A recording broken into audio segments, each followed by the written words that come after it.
What's up, witches? What's up, witches? I'm Linda. And I'm John. And this is Getting Witchy. Yeah. And before we get started on the next 4 cards in the Major Arcana, we'd like to make a special announcement. In honor of this series of episodes, we decided it might be fun to have a little giveaway. So, what are we giving away? A tarot reading. The Celtic Cross. Yes. So, well, there's actually 2. Didn't we come up with a second one? So, there's actually 2 different prizes. One is a Celtic Cross tarot reading from us. Yes. And then the other second one is in my collection of witchy stuff, I came across a pouch that you actually keep your tarot deck in that I've never used. It's still in the plastic. And figured it might be fun to give it away to one of our listeners or viewers. Something to wrap your tarot cards in to keep them safe, covered, free from dust. Right. So, in order to enter, all you have to do is go to either our Facebook or Instagram page. There is a special post that says which deck. You just comment or like and comment. Which as in WHICH, not WITCH. Yes. Which deck? Which deck? Because in that post, you like the post, and then you comment on the post with your email address and letting us know which one of our tarot decks you'd like us to use for the reading, should you be our lucky winner, how many times to cut the deck, how many times to shuffle the deck. Also, however, we do understand some of our listeners and viewers might be very private about their personal information, such as their email address. So if you don't want your email address being out there for anyone and everyone to see, you can like the post and then send us an email at gettingwitchypodcast@gmail.com. Let us know whether it was the Facebook or the Instagram post that you liked, and what your username is, so that we can verify it and get you entered in the drawing. Now, you do have from now until April 22nd, 2026 to get entered. Because it's going for the length of the series, and this series is going to be a hot minute. Scheduled to go until April 19th. We just wanted to give you guys a couple extra days to get entered, and then on April 23rd, we will be drawing the winner live on our YouTube channel. So, without further ado, yes, let's get into the next 4 cards of the Major Arcana. So we have the Emperor, card number 4. The element associated with it is fire. The planet is Mars.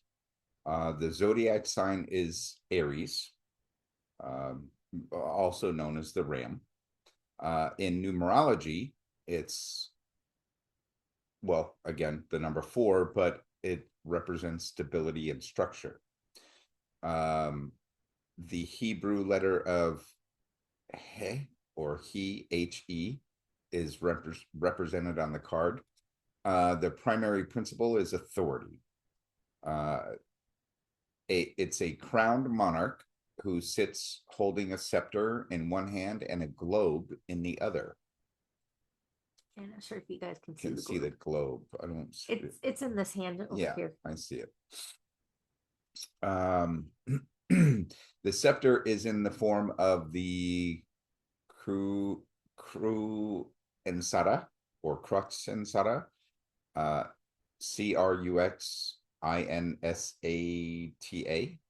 The arms of his throne have ram's heads on them.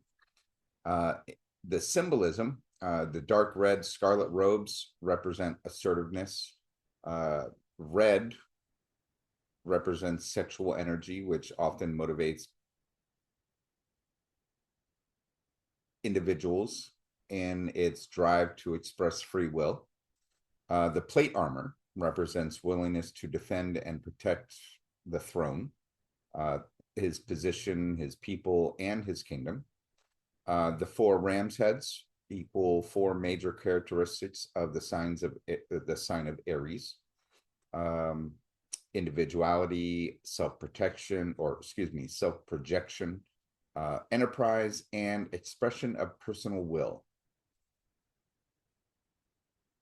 Now, I don't see the mountains on the card, but the mountains represent. They're right here. Oh, in the background. Yeah, okay. In the background. So for those of you who can't see it, it's right here. The mountains in the background represent stability of his courage and the forthright nature that is so much part of who he is. The Ankh, the symbol of life, astrological sign for Venus, which is the force behind his rule, which is divine love. The upright keywords equates to inspired action and personal power. Now, so upright, it represents inspired action and personal power. Mm-hmm. In the reverse, it's disconnection from personal power and the inability to take action or defensive position, and generally an immature reaction to whatever is going on. Card number 5, we have the Hierophant, also known as the Pope in some decks. What? Nothing. You thought what? The Hierophant, in parentheses, the Pope in some decks. I mean, that's why I laughed and then quickly shut up and tried to adjust, but you still caught it. Anyway. Card number 5. The element associated is Earth. The planet is Venus. The zodiac sign is Taurus the Bull. The numerology, number 5, represents conflict, struggle, and challenges, and the Hebrew letter associated is Vau, V-A-U. The primary principle here is wisdom revealed. The card description is a man. Yes, that is a man. Wearing a triple crown, is seated between 2 pillars. Now, these pillars are different from the ones that the High Priestess sits between. These are the same color. There's nothing to really differentiate them from each other, because she sits between the pillars of the temple, the blessed space. In his left hand, he holds a triple cross scepter. In his right hand, he holds up 2 fingers pointing towards the sky. And at his feet lay a pair of crossed keys. Before him are also 2 priestly ministers kneeling in front of him. Now, the symbolism of this card basically represents an outer expression of internal development. The pillars are supportive of outer form and formal power structure of religion. The staff that he holds that has the triple cross on it, and the 3 crosses on his robe, both indicate the threefold nature of the Christian Trinity: the Father, Son, Holy Spirit, Holy Ghost, whatever you want to call it. The gesture of his right hand, the 2 fingers pointing towards the sky, represents the power of the power of the Trinity comes from above. Now, I'm not sure if you guys noticed, but the High Priestess didn't have that gesture. She basically was just sitting. It also represents 3 aspects of the human personality, which is physical, emotional, and mental. Some more emotional than others. Yes. Now, at the very bottom of his robe right here, there is a little square. You guys can't really see it, but if you've ever seen this card, or if you look it up, you'll see there is a very tiny square at the bottom of his robe. That represents a symbol of earthly manifestation. The 2 keys that are laid at his feet are said to be the keys of the kingdom, which may unlock greater potential within ourselves. And the 2 priests, one wears a robe of lilies, symbolizing faith, and the other wears a robe of roses, symbolizing love and devotion, both of which are qualities that underscore the path that religion demands. If you see him upright in a reading, the keywords associated with that are teacher, and tradition. Should you find him reversed? Again, the reverse on any of these is if you choose to use them in that sense. In reverse, right? The keywords associated are rigid beliefs and a refusal to learn. That sounds like some church leaders. And then the next one is the Lovers. Now, it is card number 6. It's the element of air. The planet most representing it or signifying it is Mercury. The zodiac sign is Gemini, so the twins, hence the Lovers. Which it's kind of, I mean, twins implies being related. Yes. Okay. The Hebrew letter on the card is Zain, Zain. I may be mispronouncing it, but anyway. The primary principle is union of opposites. Well, with the card description, it's a man and a woman. They're standing beneath a large winged figure. Some think an angel, with the sun shining above them. Behind the man is the tree of life, bearing 12 fruits. Behind the woman is the tree of knowledge of good and evil, with a serpent intertwined around it. The symbolism of the card is cooperation and coming together of two peoples. The angel represents the blessed union and gifts them with the divine radiance. The sun equates to life of spirit being brought into their earthly experiences. Apples represent fertility. The snake represents a warning not to abuse one's sexual nature, but is also a symbol of great love and wisdom. Interesting. What the wisdom that results from rising up of the Kundalini energy in our spine. The 12 burning leaves on the tree of life equal the 12 zodiac signs. Now, upright, this would represent relationships and alignment. In reverse, it would be basically disharmony and imbalance. Yes. The exact polar opposite of. Right. Yeah. So, I'm guessing, do you know what Kundalini is? No. Well, I mean, no. Okay, so I know I've read about it a little bit, and I've worked with it very, very limited amount.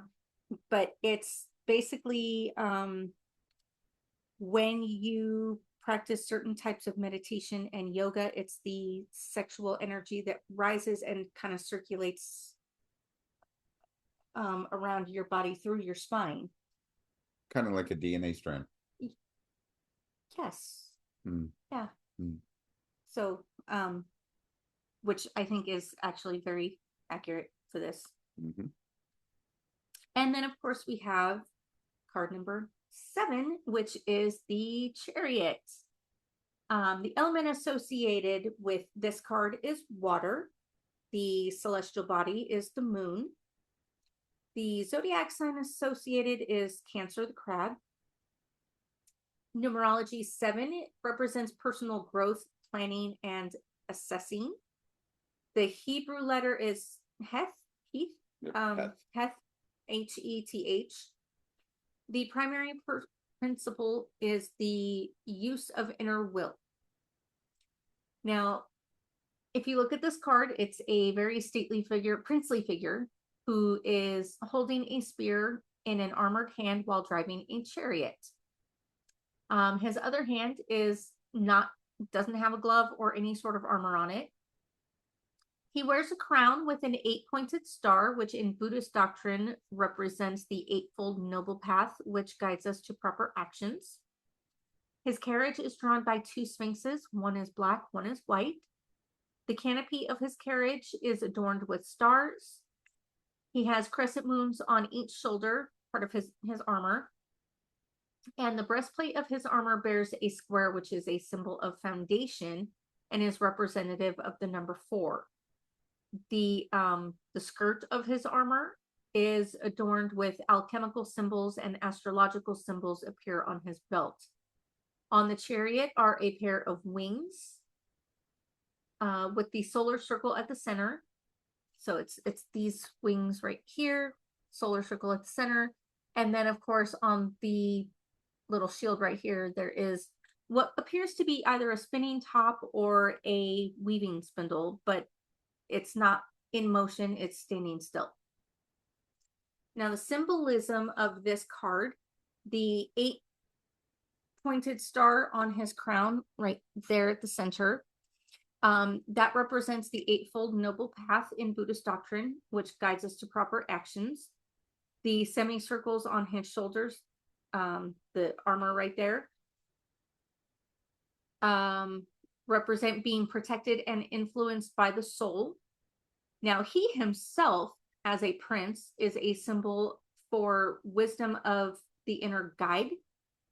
The square on his chest, if you can see it, represents foundation and balance and goals which can be accomplished through the right blend and use of physical, emotional, mental, and spiritual forces.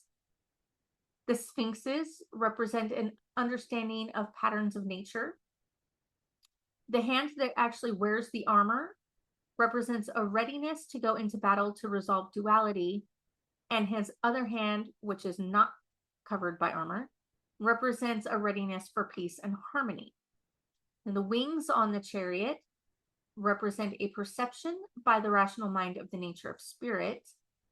The solar disk at the center is representative of spirit. And then the spinning top, or the weaving spindle, whatever you want to call it, represents a peaceful pause in the creative process, because it's not actually in motion, it's standing still. So it's that pause that you take.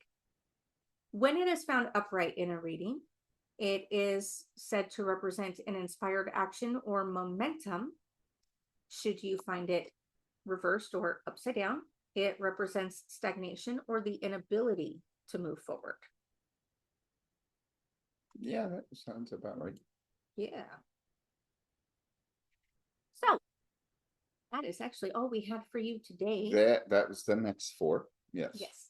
And we just want to say, oh, I'm not sure if you guys have noticed, but the background of our video has changed. Yes, we have a new home altar, and then a new, by default, a new money bowl altar. Yes. So this spent most of the night last night, or the night before, or was it last night? It was last night. No, it was the night before. Anyway, days and nights all run together, because we're going to be going to bed soon because we work at night. But anyway. So this piece over here, it's actually not new. It's not even new to me. This was my mom and dad's china hutch, or crystal hutch, and we brought it home and got it set up. So that's our new family altar. And then there's the, and then what used to be the family altar is now our money bowl altar, or if we are doing something special like for Yule where we need a temporary altar, it's going to serve as that too. So anyway, we've had a busy weekend. Anyway, and hope you've enjoyed this, the next episode.